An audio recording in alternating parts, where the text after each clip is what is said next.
Welcome back to NBA Today.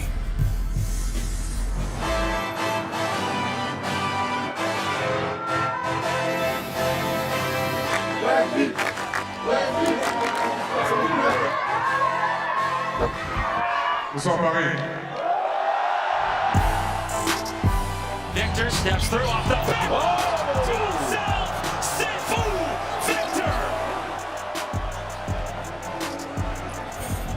Bon retour, Wemby. I mean, I took 4 French classes when he came into the league, and that's all I got. He did play his first game since returning from his homeland against the Los Angeles Clippers here. Devin Vassell throwing it up here for Victor Wembanyama. Rattles it down. This is not fair. That pass, 99.9% of people can't touch that. Well, the Clippers wanted to try it, but wait, Wemby comes up with a block there down Again, not fair. Zubac. And then out the other way they come, Harrison Barnes for the corner 3 and knocks it down. But Zubac gives Wemby a little bit of a hard shove. Wemby was a little upset about it. I've never seen Wemby held back. Yeah, a little bit. Oh yeah, there was a bump Right, in the see back right there. Not too happy about that. He didn't go pretty far. He didn't go pretty far. Hold me back. Hold me back. All right, to the fourth quarter we go. And his whole team came for him. Love to see it. See, that's how you show up for your teammate. Wemby pulls up for 3 from the top of the key, gives the Spurs the lead. Spurs up by 1 now. Kawhi Leonard trying to work inside, dishes it back out to Zoo, gets it plus the foul. Very physical for both players. I love that play right there, the little dish and final finish. And one, son. And then 3 minutes to go, Clippers up. James Harden uses the screen to knock down the 3. Harden had 21 points, 11 assists in this Respect. one. The Clippers up double digits. And then Leonard drives to the paint, banks in the floater over Wemby. Leonard 27 points, 7 assists, 6 rebounds. The Clippers win. Wemby not too happy with the officials. Frustration, so it was a bunch of things. Do you think you get a fair whistle most nights in terms of people being physical with you? No. I'm a basketball player. I'm here to play. And this is that's why it's frustrating, it's not my job to do politics. Perk, do you think that Victor is being treated unfairly here? You're laughing. Do you think he's being treated unfairly? No, first of all, I like how Victor went at him, right? Show the dog, and you ain't gonna back down, because it's not gonna be the first time someone is gonna hard foul him or flagrant foul him, because he's that damn talented. Here's the thing: he gotta earn them stripes in order to get the whistle. I played with a lot of Hall of Famers, and I done witnessed a few of them at a young age. Russell Westbrook, Kevin Durant, James Harden. They wasn't getting those calls either, but they had to earn them. He'll get them later down the line, probably in a couple months.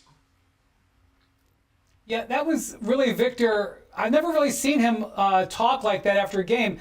And last week in Paris, in the game that the Spurs got blown out, he got frustrated by the physical play of the Pacers in that game, and he actually was frustrated enough with the officials that he took himself out of a possession. He was so upset and let it linger for a few possessions after that. I hadn't seen that either. So I'd say he's getting indoctrinated to the league, like Perk said. I will say Zubac, after the game, admitted that he was in the wrong there, and he and Victor did a jersey swap. So they're okay. I don't know about Victor and the refs, though. Yeah, I haven't heard Victor talk like this yet either, but you know what? You got to stand up for yourself. The Spurs, they have made a lot of headlines lately about some other things, about a reported trade destination, right? Shams reported that the Kings, they're open to trading their star guard De'Aaron Fox, and San Antonio is atop the list of where he would like to go. So since we're a week away from the trade deadline, let's bring in our front office insider, Bobby Marks here. Bobby, walk us through a trade that could allow San Antonio to swipe. You couldn't help yourself. I couldn't help myself. Couldn't help myself, Bobby. Yeah, listen, there's no team better positioned than San Antonio to go after a player like De'Aaron Fox. They've got basically the menu of everything, and I think if you're looking at it from Sacramento's perspective, I think certainly a player like Stephon Castle, their prize rookie, is the player that you would want. Certainly Keldon Johnson is another young player. Those two salaries match. It's pretty simple. As far as draft picks, San Antonio has 9 tradable firsts. They've got 17 seconds. They've got 4 years of pick swaps. Those 2 Atlanta picks, one in 25, the other one in 27, those are unprotected. And then certainly that Chicago pick, that's top 10 protected here. That's kind of what you would be looking at, certainly if you're from Sacramento. I think the biggest thing here, Malik, is how much restraint does San Antonio have with this? And would this deal be there when we get to the summer?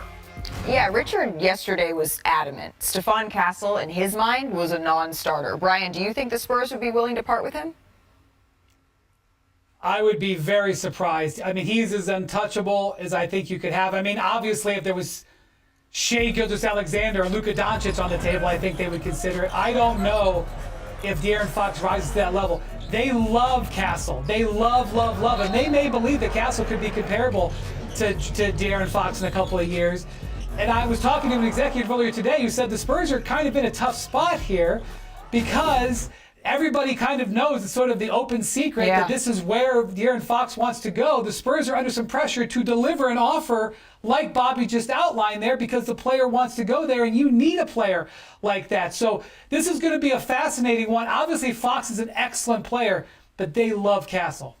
You know what I love, Wendy, even bigger picture than that, is that players tend to know things ahead of us, the media, the public, and it's weird for me to be on the other side of this, but hearing, the information that De'Aaron Fox may be a potential destination to San Antonio, it just strikes the point that people want to play with Victor Wembanyama. They see him as the player to not only be someone that can help you contend for a championship, but he's 21 years old. The runway is right. Barely. Just turned 21 years old. They have the 4th youngest team in the NBA, and this team also has Chris Paul. No shade, Chris Paul. We love you for all you've done to the game, but he's 39, so he's adding that average a little bit up.